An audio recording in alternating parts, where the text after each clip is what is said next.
আগামীকাল ভোটার তালিকা প্রকাশ। আগামীকাল বিকেলের মধ্যেই ভোটার তালিকা প্রকাশ হয়ে যাবে এবং 7,8,00,000 নাম থাকবে। কার নাম বাদ যাবে, কার নাম থাকবে, এই নিয়ে শনিবারের আশা আশঙ্কা।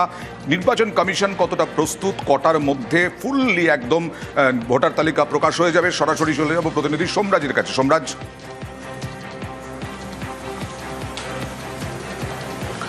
দেখো, কাল দুপুর দুটোর মধ্যেই তালিকা প্রস্তুত হয়ে যাবে এবং কাল দুপুর দুটোর মধ্যেই তালিকা প্রকাশ করে দেওয়া হবে নির্বাচন কমিশনের তরফে। 7,8,00,000 ভোটারের নামের তালিকায় আগামীকাল দুপুর দুটোর মধ্যে প্রকাশ করে দেওয়া হচ্ছে, তেমনটাই নির্বাচন কমিশনের তরফে জানানো হচ্ছে। পাশাপাশি এই তালিকা প্রকাশের পর কাল বিকেলের মধ্যে বিভিন্ন রাজনৈতিক দলকে সেই তালিকা দিয়ে দেওয়া হবে। ইতিমধ্যেই রাজনৈতিক দলগুলিকে বার্তা দেওয়ার প্রস্তুতিও শুরু হয়েছে। আগামীকাল বিকেলের মধ্যে প্রত্যেকটি রাজনৈতিক দল রাজ্যের মুখ্য নির্বাচনী আধিকারিকের দপ্তরে আসবেন। বুথ ভিত্তিক পুরো তালিকা প্রত্যেকটি রাজনৈতিক দলকে দিয়ে দেওয়া হবে এবং আগে অনলাইনে জানা যাবে এই তালিকা, তারপরে অফলাইনে জানা যাবে। ইসিআই নেটের যে ওয়েবসাইট রয়েছে জাতীয় নির্বাচন কমিশনের, সেই ওয়েবসাইটে গিয়ে সংশ্লিষ্ট ভোটার তার এপিক নম্বর দিলেই জানতে পারবেন তার নাম কোন ক্যাটাগরিতে রয়েছে। বিস্তারিতভাবে সেই তথ্য তিনি পেয়ে যাবেন। অনলাইনে আগে জানা যাবে এবং কমিশন বলছে কাল দুপুর 12টার পর থেকেই অনলাইনে জানা যাবে এবং তারপর অফলাইনে সেই তালিকা দেখা যাবে। কিভাবে দেখা যাবে না, রাজনৈতিক দলগুলির কাছে, অর্থাৎ রাজ্যের যে স্বীকৃত রাজনৈতিক দলগুলি রয়েছে সেই স্বীকৃত রাজনৈতিক দলগুলির হাতে এই কপি দিয়ে দেওয়া হবে। তারপর জেলা শাসকরাও জেলা স্তরে প্রত্যেকটি রাজনৈতিক দলকে 2টি করে কপি দিয়ে দেবেন। এছাড়াও বিডিও এসডিও অফিসে এই তালিকা থাকবে। যদি কোনো ভোটার মনে করেন যে বিডিও এসডিও অফিসে এই তালিকা দেখবেন, তাহলে তিনি বিডিও এসডিও অফিসে আগামীকাল বিকেলের পর সেই তালিকা দেখতে পারেন। আগামীকাল বিকেল 5টার সময় রাজ্যের মুখ্য নির্বাচনী আধিকারিক মনোজ কুমার আগরওয়াল সাংবাদিক সম্মেলনও ডাকলেন। ফলত কাল দুপুরের মধ্যেই তালিকা প্রস্তুত হয়ে যাবে।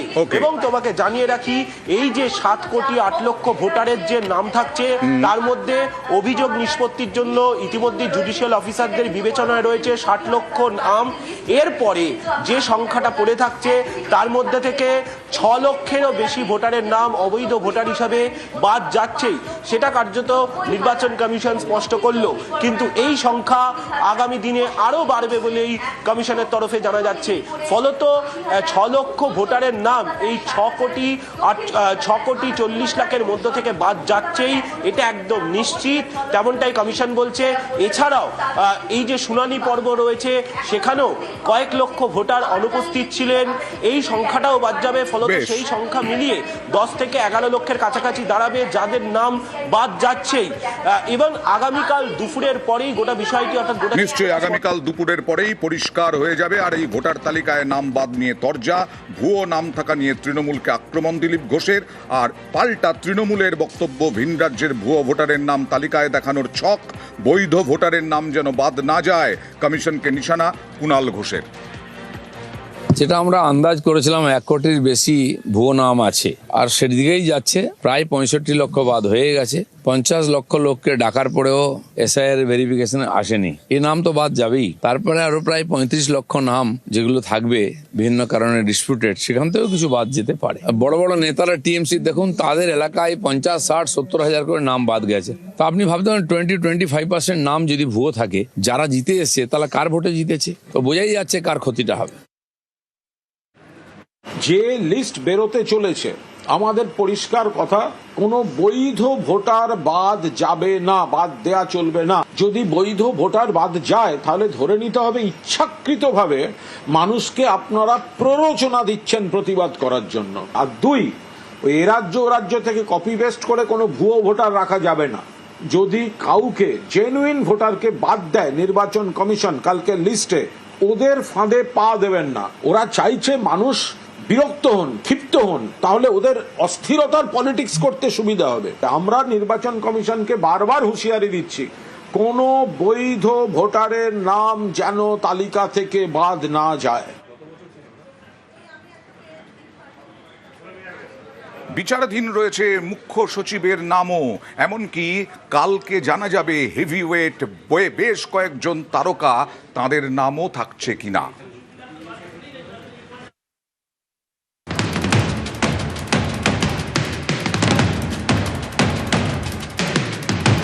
শনিবার প্রথম তালিকা। এসআইআর এর পরে পশ্চিমবঙ্গে প্রথম ভোটার তালিকা প্রকাশ। এসআইআর শুনানিতে ডাক পাওয়াদের কথা বিচার করছেন বিচারকরা। এরকম 60,06,000-এর নামও থাকবে প্রথম তালিকায়। এই অ্যাডজুডিকেশন তালিকায় রয়েছেন বিশিষ্টরাও। শুক্রবার সুপ্রিম কোর্টের দৃষ্টি আকর্ষণ করেন রাজ্যের আইনজীবী কপিল সিব্বল। প্রধান বিচারপতির বেঞ্চে তিনি বলেন, অ্যাডজুডিকেশন তালিকায় পশ্চিমবঙ্গের মুখ্য সচিব নন্দিনী চক্রবর্তীর নাম রয়েছে। Chief secretary under adjudication. আরে চিফ সেক্রেটারি ভোটার লিস্টের নাম থাকবে কি থাকবে না, তার কেস যদি আন্ডার অ্যাডজুডিকেশন হয় তাহলে পশ্চিমবাংলার সব মানুষ তো আজকে বিপদে রইল। এটাই তো আমরা সবচেয়ে বেশি আশঙ্কা করছি। আর চিফ সেক্রেটারি একটু তো দেখো তো, উনি সবাইকে করে দিচ্ছে, বাদ বিচার আর কিছু করছেন না। আরে চুরি করতে গেলেও একটু বুদ্ধি লাগে, তো বুদ্ধি চুরি করছে অথচ বুদ্ধি নেই। এসআইআর শুনানিতে যাদের ডাকা হয়েছিল তাদের মধ্যে অনেকেই বিশিষ্টজন, যেমন নোবেলজয়ী অর্থনীতিবিদ অমর্ত্য সেন, সাহিত্যিক জয় গোস্বামী, ক্রিকেটার মোহাম্মদ শামি, ঝুলন গোস্বামী, লক্ষ্মীরতন শুক্লা, ফুটবলার মেহতাব হোসেন, রহিম নবী, মোহনবাগানের প্রাক্তন সভাপতি টুটু বসু, মোহনবাগানের বর্তমান সচিব সৃঞ্জয় বসু, অভিনেতা দেব, মিমি চক্রবর্তী, লাবণী সরকার, কৌশিক বন্দ্যোপাধ্যায়। খসড়া তালিকায় বাদ যায় 58 লক্ষের নাম। এই 58 লক্ষের নাম বাদ রেখেই প্রথম তালিকা প্রকাশ করা হবে। রাজ্যের মুখ্য নির্বাচনী আধিকারিক জানিয়েছেন, শনিবার ভোটার তালিকায় প্রায় 7,08,00,000 নাম থাকবে। যাদের নাম বাদ পড়বে তাদের নামের পাশে লেখা থাকবে ডিলিট। 60,06,000 ভোটারের নথি যাচাই বিচারাধীন, তাদের নামের পাশে লেখা থাকবে অ্যাডজুডিকেশন। নিউজ 18 বাংলা। এসআইআর ঘোষণা 28 অক্টোবর, আর আজ এই 4 মাস পর্যন্ত রাজনৈতিক তরজা কোন জায়গায় গিয়ে দাঁড়িয়েছিল দেখুন। এসআইআর ভোটার তালিকায় বিশেষ নিবিড় সংশোধন 2025-এ শুরু হয় বিহারে। বিধানসভা ভোটের আগে ভোটার তালিকা থেকে বাদ পড়ে 65 লক্ষের বেশি নাম। তখন থেকে এসআইআর নিয়ে রাজ্যে হাওয়া গরম। जैसे बिहार में 40 लाखों का ज्यादा आदमी को नाम निकाल दिया और बंगाल में भी करने वाला है। अगर करेगा तो घेराव कर्मसूची करेंगे। बिहारे যদি 50 লাখ বাদ যায়, এখানে 1,25,00,000 বাংলাদেশি মুসলমান আর রোহিঙ্গা বাদ যাবে। গত অক্টোবরে পশ্চিমবঙ্গে শুরু হয় এসআইআর। শুরু থেকেই রাজনীতির পারদ তুঙ্গে। 1 কোটি নাম এসআইআর এ বাদ যাবে। এসআইআর এর পরে কোনো গ্যাপ থাকবে না। 2024 39%, আমাদের 40% রিজার্ভ ওর ভুয়া ভোট, মৃত ভোট, বাংলাদেশি মুসলমানদের নাম বাদ যাওয়ার পরে কোনো গ্যাপ নেই। ওরা বিভ্রান্তি তৈরি করছে। বিজেপির প্ররোচনায় পা দেবেন না। জেনুইন ভোটার বাদ যাবেন কেন? যত এসআইআর, যা ভোটার তালিকা, সেই ভোটার তালিকার উপর দাঁড়িয়ে 250 সিট নিয়ে মমতা বন্দ্যোপাধ্যায় চতুর্থবারের জন্য মুখ্যমন্ত্রী হবেন। পর্যাপ্ত নথি না থাকায় সমস্যায় পড়েন অনেকে। চূড়ান্ত ভোটার তালিকায় নাম বাদ যাওয়ার আশঙ্কা বাড়তে থাকে। কত হাজার ফুটপাতে মানুষ আছে, অনেকের স্বীকৃত আধার কার্ড নেই। তাহলে এই মানুষগুলো কোথায় যাবে? এটা কেন্দ্রীয় সরকারের ভাবনা চিন্তা করা উচিত, বা নির্বাচন কমিশনের। যেহেতু সে ভারতবর্ষেই জন্মেছে কিন্তু প্রকৃতপক্ষে সময় মতো কাগজ তৈরি করতে পারেনি, তাহলে সে কি ভারতের বাইরে চলে যাবে? এই ব্যাপারে আমার মনে হয় চিন্তাধারা করা উচিত। এসআইআর এর শুনানিতে লক্ষ লক্ষ ভোটারকে ডাকা হয়, বাড়তে থাকে হয়রানি। এসআইআর আতঙ্কে অনেকের মৃত্যু এবং আত্মহত্যার অভিযোগ ওঠে। পথে নামেন মমতা বন্দ্যোপাধ্যায়। বিজেপি ও কমিশনকে নিশানা করে সুর চড়ান। যারা নাগরিকত্ব দেবে বলে চিৎকার করে, তারা নাগরিকত্ব কেড়ে নেওয়ার ব্যবস্থা করেন। সবটাই আমি জানি। এই এসআর এর নামে একটা এনআরসি করার প্রক্রিয়া চালাচ্ছিল, কিন্তু অপোজিশন স্টেটগুলো হচ্ছে ওদের টার্গেট। তার মধ্যে বাংলা অন্যতম টার্গেট। তৃণমূল থাকতে আপনাদের কারোর নাম বাদ যাবে না। কেউ ভয় পাবেন না, কেউ আতঙ্কে থাকবেন না। আমাদের কর্মীরা রাস্তায় নেমেছে। 20 নভেম্বর মুখ্য নির্বাচন কমিশনারকে চিঠি লিখে এসআইআর বন্ধের দাবি জানান মমতা বন্দ্যোপাধ্যায়। এরপর দিনই সুর চড়ান অমিত শাহ। दुर्भाग्य की बात है, कुछ राजनीतिक दल एक घुसपैठिया हटाओ का जो अभियान है इसको निर्बल करने में लगे। चुनाव आयोग द्वारा जो एसआईआर की प्रक्रिया चल रही है इसका खिलाफत कर रहे हैं। इस देश में से एक एक घुसपैठिए को चून चून कर बाहर निकालेंगे। রাজ্য রাজনীতির হাওয়া গরম, দিল্লি যাওয়ার হুঙ্কার দেন মমতা। আমাদের next destination is election commission. খেলা করতে হবে, লড়াই করতে হবে। শুধু হুঙ্কার নয়, ফেব্রুয়ারির শুরুতেই দিল্লিতে রণংদেহী মেজাজে দেখা যায় তৃণমূল নেত্রীকে। এসআইআর এর জন্য হয়রানির শিকার এমন বেশ কিছু পরিবারের সদস্যকে নিয়ে পৌঁছে যান রাজধানীতে। মুখ্য নির্বাচন কমিশনার জ্ঞানেশ কুমারের সঙ্গে সাক্ষাৎ করেন। দিল্লিতে নির্বাচন কমিশনের অফিসের সামনে দাঁড়িয়ে সুর চড়ান। हमारा भी जनता हमारे साथ में है, हम मैदान में लड़के लेंगे। आप क्यों 8100 माइक्रो ऑब्जर्वर ओनली बंगाल में किया?